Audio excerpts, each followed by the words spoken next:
Honourable Chair, I thank you for this opportunity to be able to participate and contribute to the ongoing debate of economic recovery of this land that you and I call our motherland. Unprecedented situations happened 2-3 years ago. World economy experts from no other place than Johns Hopkins University predicted that Sri Lanka will be a Sudan, that this blessed land will be another killing field and bloodbath, because according to their calculations that we will be a failed state. But as history had repeated again and again, the resilience and the innocent faith of the people of this country, whether they are from the north, east, south, central or the western province, come together during times of crisis, work as one family with expectation and hope for their children and their children's children. And very correctly, in this parliament, we elected a leader who would lead and give leadership and far ordinary vision for that economic recovery. Today, the dollar and the value of rupee against US dollar is one single indicator that if anybody, grade 8 student even can understand, Sri Lanka is on the path of recovery. Of course, we are not out of darkness. If anybody claims to say that Sri Lanka is well and good, everything is okay, I think they are still miscalculating and maybe in darkness. Therefore, at this juncture, it is so important for us to relook at some of the traditional way of doing economy and business. Few minutes ago, I had the meeting, Parliamentary Finance, Public Finance Committee, where we invited the central bank governor and his board to give explanations. How did they end up increasing salary for all the people except for the governor, averagely about 80% of the present salary? Because that was a question that the ordinary people of this country want to know. How did you do this? There again, the governor, whom I really respect, and the board, who are professional, their premise of explanation was entered upon saying that they had a collective bargaining agreement from 2000 onward. But my analysis is, we cannot any further run this economy as we ran before the crisis. If COVID did not teach us anything, if economic crisis did not teach us anything, we are a failed civilization that is failing to learn things. Therefore, we need to understand the new dimensions, the new normals, how business could be done in a small, struggling but hopeful and promising economy like Sri Lanka. Therefore, the bills that have been presented by the Honourable President as Finance Minister and the other two state ministers concerned about economic affairs, Honourable Siamala Piti and Honourable Shahan Singh, I thank them for presenting these bills in a very appropriate time, particularly as Chair, you come from a business family, you also have some business of your own as a citizen of this country. You understand the importance of the small and medium enterprises in any economy. World Bank says, World Bank says that the 70% of developing countries' economy is running on the basis of small and medium enterprises.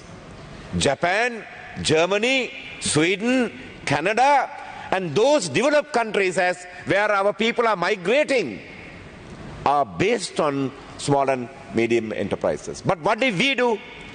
We, not only the crisis hit them hard, but our financial gurus, using the old tools, went behind those small and medium business people and brought in a Parate law which ruined the remaining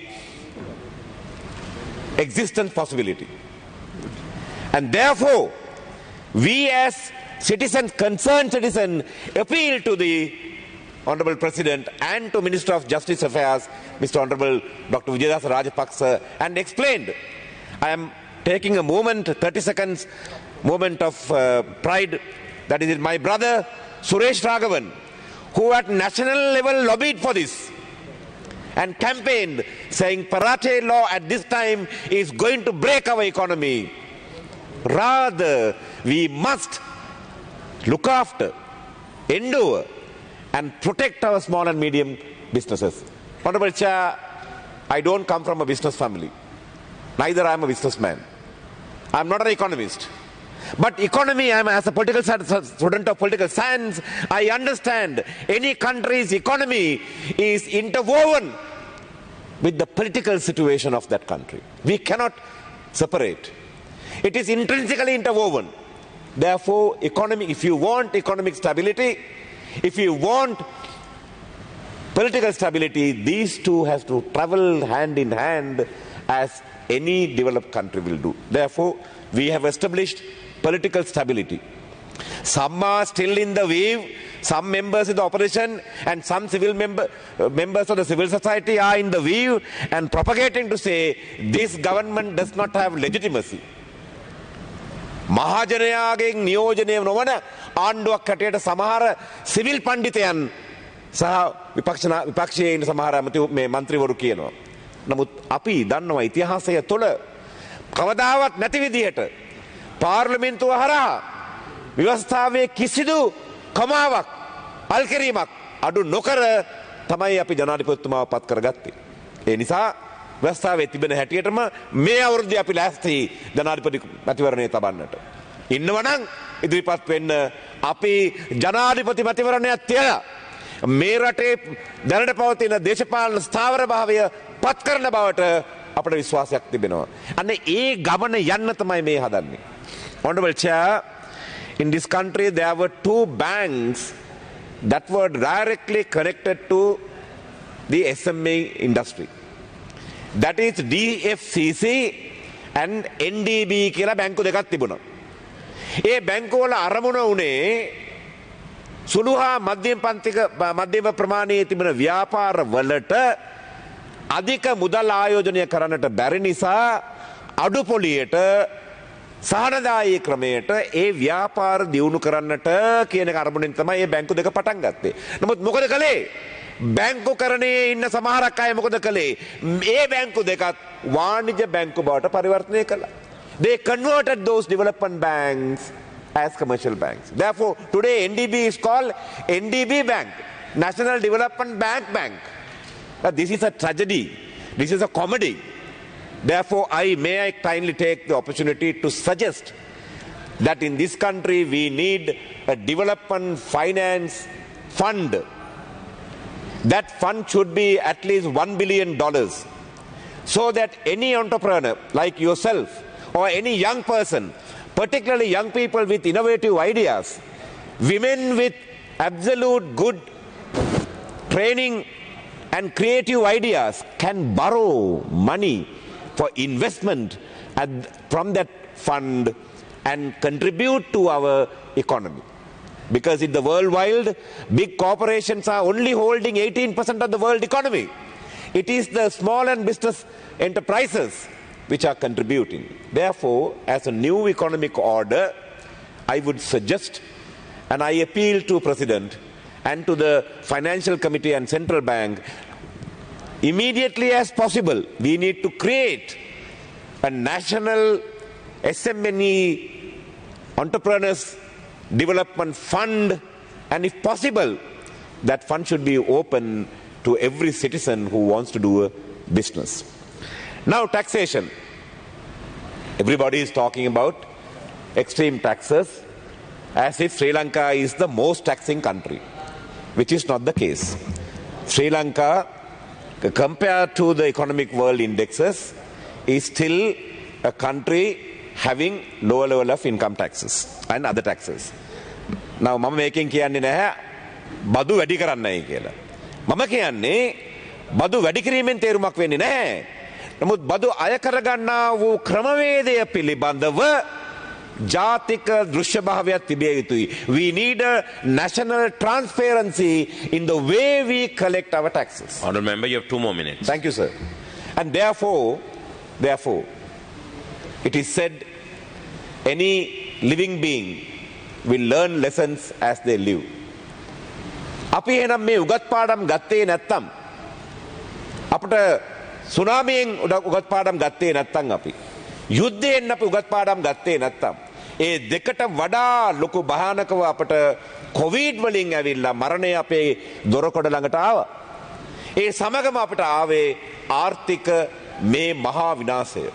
එහෙම තිබුණු මේ රට දැන් ගොඩනැගී එන මොහොතේදී උගත් පාඩම් හැටියට අපිට ඉගෙන ගන්නට තිබෙන්නේ කලින් කරපු වැරදි නොකර අලුත් මාර්ගයකට යන්නට මේ මාවත හරියට හදා ගන්නට අවශ්‍ය කරන ක්‍රමවේදයයි. මෙතනදී සුළු මොහොතකට කලින් අපි කතා කළා වගේ මහා බැංකුවේ නිලධාරීන් ඇතුළුව ප්‍රාදේශීය සභාවේ ග්‍රාම සේවකවරයාගේ කාර්යාලයේ වැඩ කරන අය දක්වා රාජ්‍ය සේවකයන්ගේ වගකීමක් තිබෙනවා. අරගලය ඇවිල්ලා ගිය පාර ගිනි තිබ්බේ ගෙවල් ගිනි තිබ්බේ දේශපාලඥයන්ගේ. හැබැයි තව පාරක් අරගලයක් ආවොත් නම් ගිනි තියන්නේම රාජ්‍ය සේවකයන්ගේ ගෙවල් බවට මට විශ්වාසයක් තියෙනවා. එසේ නොවේවායි කියලායි මම ප්‍රාර්ථනා කරන්නේ.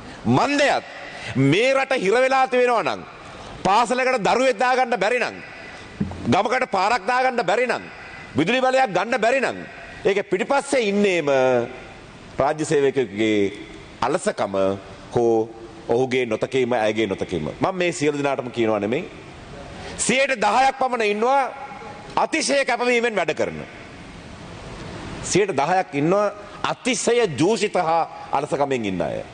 ඊටු 80% එනවා යනවා බලාගෙන ඉන්නවා. මෙන්න මේ ක්‍රමය වෙනස් නොකර unless we have a radical change, a structural change in our public sector reforms, we cannot go as a nation further. Honourable Member, please wind up. Therefore, may I kindly appeal to Prime Minister, Honourable Dinesh Gunawardena, who has complete synchronized record of history about his services to this nation, that we immediately need to enter a public sector reform program. By 2030 at least, Sri Lanka's public sector productivity has to be doubled if this nation had to go further, sir. Therefore, that's my third appeal. I thank you for the time granted. Thank you.